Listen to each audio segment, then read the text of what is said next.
నమస్తే సార్. నమస్కారం అండి. ఇప్పుడు ఇన్సూరెన్స్ డబ్బుల కోసం ప్రేమించి పెళ్లి చేసుకున్న వ్యక్తి అంటే భార్యని కొట్టి చంపేశాడు. బయట వాళ్ళు అడిగితే ఆమె ఉరేసుకొని చనిపోయింది అని చెప్పి అంటున్నారు. దాని గురించి మీరు ఏం చెప్తారు? మీ అభిప్రాయం ఏంటి? ఇంతకుముందు ఎప్పుడో కథల్లో చూసాం, ఇన్సూరెన్స్ చేసి చంపేసేటటువంటి కొన్ని సీన్లు. ఇప్పుడు ఒరిజినల్గా మీరు చెప్తుంటే నాకు అర్థమవుతుంది.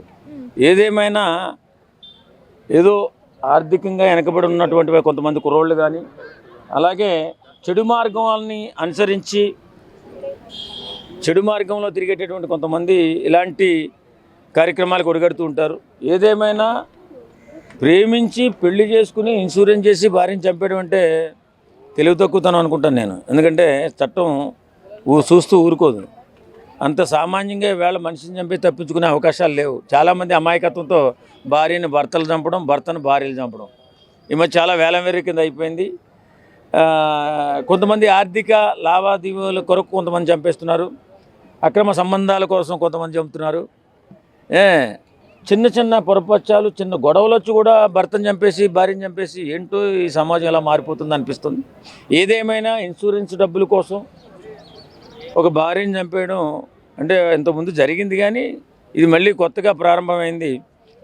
ఎవరైనా సరే ఇన్సూరెన్స్ డబ్బుల కోసం భార్యను చంపుతాడు, ఖచ్చితంగా దొరికిపోతాడు. ఎందుకంటే ఇన్సూరెన్స్ ఉంది కాబట్టి వాళ్ళు ఎంక్వైరీ చేస్తారు. అంటే సార్ అతను ఏంటంటే హోమ్ లోన్ కింద 80 లక్షల దాకా తీసుకున్నారట.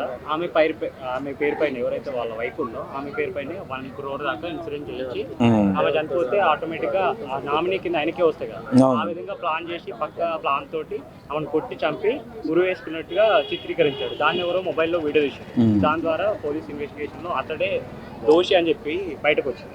దోషులు దొరికిపోతారబ్బా. ఇప్పుడు హైలీ టెక్నాలజీ పనిచేస్తుంది.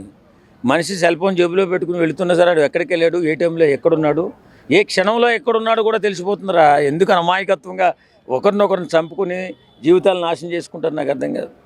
ఏదేమైనా మన కష్టమే మనకు మిగులుతుంది తప్ప అత్యాశకు పోయి దురాశకు పోయి ఏవేవో కొన్ని పనులు చేసి డబ్బులు చంపేద్దామంటే అది జరిగే పని కాదు. మన గుండె లలితా జ్యువెలరీ అయితే చెప్పినట్టుగా డబ్బులు ఎవరికి ఊరికే రావురా బాబు. మీరు క్రైమ్ చేస్తే మీ జీవితాలు నాశనం చేసుకుంటారు. ఇలాంటి ఆలోచనలు చేయకండి. అనవసరంగా డబ్బులు సంపాదించాలన్న ఆలోచన చేయకండి. కలగనండి, ఎదగడం కోసం అద్భుతమైన పని చేయండి, అద్భుతంగా ఎదగండి తప్ప ఇలాంటి ఆలోచనలు చేసి జీవితాలు నాశనం చేసుకుని కుప్పకూలిపోయి దరిద్రాన్ని అనుభవిస్తూ ఎంతోమంది జీవితాన్ని సాలిస్తున్నారు. కాబట్టి నేనేమంటానంటే డబ్బులు ఎవరికి ఊరికే రావు. అంటే సార్ ఇప్పుడు ఆ వీడియో ఎవరైతే రికార్డ్ చేసారో అతను అక్కడ ఆ టైంలో అక్కడనే ఉన్నాడు కదా, అతను వెళ్ళి కాపాడొచ్చు కదా వీడియో తీసేదాన్ని. ఈ మధ్య చాలామంది వీడియో తీసేదాని మీద ఉన్నటువంటి ఇంట్రెస్ట్, సోషల్ మీడియాలో పోస్ట్ పెట్టుకోవాలన్న ఇంట్రెస్ట్ ఉందే తప్ప ఒక వ్యక్తి అన్యాయంగా బలైపోతున్నాడు, కాపాడాలా రక్షించాలనే ఆలోచన లేకుండా అయిపోయింది సమాజం. ఇంత దుర్మార్గమైన ఆలోచనతో ముందుకెళ్ళిపోతున్నారు నేటి సమాజం. కొత్త పోగడలకు పోతున్నారు, కొత్త విషయాలకు పోతున్నారు, కొత్త పనులు చేస్తున్నారు, అక్రమ సంబంధాలు పెట్టుకుంటున్నారు, అన్యాయం అయిపోతున్నారు. తర్వాత జీవితం మొత్తం సంకనాకి పోయిన తర్వాత బోరుని ఏడుస్తున్నారు. కాబట్టి ఎవరైనా సరే మీరు టైం మేనేజ్మెంట్ చేసి చక్కటి పద్ధతిలో మీరు మంచిగా పని చేసుకుని ఎదగడానికి ప్రయత్నం చేయండి తప్ప అక్రమ మార్గంలో సొమ్ము రాదు. అక్రమ మార్గంలో సంపాదన ఒకవేళ ఎవరైనా పెద్ద రాజకీయ నాయకులు పెద్ద డెకాయిట్లకి ఒకవేళ అచ్చొస్తుందేమో తప్ప సామాన్యుడికి ఎవరికి ₹10 అచ్చిరాదు. కాబట్టి చక్కగా పని చేసుకుని చక్కగా మీకేమన్నా ఇబ్బందులుంటే ఇడిపోండి, ఎవరికి వారుగా బతకండి తప్ప ఇలా చంపుకోవడాలు చేయకండి. చంపుకొని మీ జీవితాన్ని నాశనం చేసుకోకండి. నైబర్స్ ఏమంటారు, అతన్ని కూడా అదే విధంగా ఉరిదీసి చంపండి అని చెప్పి మాట్లాడుతున్నారు. 100 మంది 100 రకాలుగా మాట్లాడుతూ ఉంటారు. వాడు ఏ పొజిషన్లో చేశాడో అది. ఏదేమైనా మనం చాలా జాగ్రత్తగా జీవితాన్ని సాగించాలి.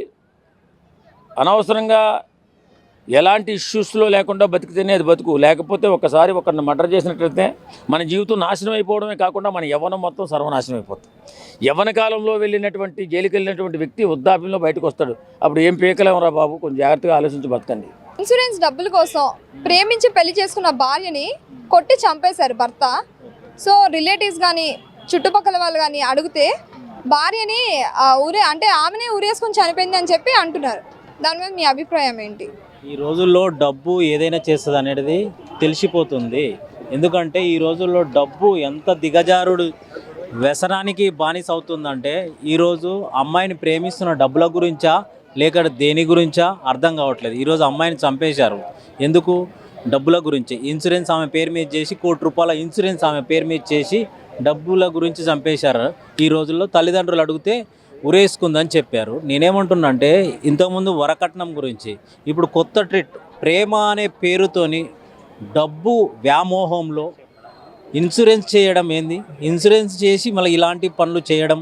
ఒక ప్రేమించుకుంటున్నారా, దంపతులు ఉంటారా, లేకుంటే డబ్బుల గురించి ప్రేమగా మారుతున్నారా? అర్థం కావట్లేదు ఈ రోజుల్లో జనాలు. ప్రజలు, ఆడపిల్లలు ఇప్పుడైనా జర అప్రమత్తంగా ఉండి ఎవరు మంచోళ్ళు ఎవరు చెడ్డోళ్ళు అర్థం కావట్లేదు. ఆ ప్రేమ అనే దానికి పులి స్టాప్ పెట్టి పెద్దలు నిర్ణయించిన పెళ్లిని చేసుకోగలరని నేను కోరుకుంటున్నాను. అంటే హోమ్ లోన్ అనేది వాళ్ళ వైఫ్ పైన తీసుకుని నామినీ కింద ఆయన మెన్షన్ చేసుకున్నాడు. ఓకే, అంటే ఈడ క్లియర్ కట్ గా అర్థమవుతుంది ప్రీ ప్లాన్ గా చేసిండని చెప్పి. ఎట్లా అంటే ఇప్పుడు ఆమె చనిపోతే నామినీకే వస్తాయి కదా అమౌంట్, 1 crore ఇన్సూరెన్స్ ఏదైతే ఉందో అది అతనికే వస్తాయి కదా. అవును. కాబట్టి ఇక్కడ ప్లాన్ అని అర్థమవుతుంది. అది ముందే ఆమె ఎందుకు గ్రహించలేదు? ఆమెకు తెలియదా? నమ్మిందా? ఈ రోజుల్లో ప్రేమలో గుడ్డి ప్రేమ అమ్మాయిది ఏంటంటే అబ్బాయి మీద ఎలా ఉంటుందంటే ఏమి చేసినా పర్వాలేదు, నేను ప్రేమిస్తున్నాను, ఆయన తీసుకుపోయి నీరు లేని బాయిలు ఎత్తేసినా కానీ నా ప్రేమకు నాకు అర్థం లేదు అన్నట్ల నేను ఏదైనా సరే భరిస్తా అంటాడు. ప్రాణానికి మీదికైనా తెచ్చుకుంటున్నాడు అమ్మాయి, కానీ ఏది ఆలోచించట్లేదు అబ్బాయి గురించి. ఈయన మంచోడా చెడ్డోడా ఆలోచించట్లేదు, పోయి దుంకేస్తుంది. ఇప్పుడే అలా అయ్యింది. కొట్టి చంపేసి ఉరేసి కావాలని చేస్తున్నాడు. ఈ రోజుల్లో ఇలాంటి పర్సన్లు ఉన్నారు. ఇంకా రోజు రోజుకు ఒక్కో వెరైటీ టైప్లో అమ్మాయిలను వేధించు చంపేస్తున్నారు. నేనేమంటున్నా, జాగ్రత్త పడండి ఆడపిల్లలారా జాగ్రత్త పడండి. మీ ఆలోచనకు తగ్గట్ల అబ్బాయిని చూసుకోండి. ఇలాంటి చేసే మోసాలను చేసే అబ్బాయిలను ప్రేమించొద్దని నేను అనుకుంటున్నాను.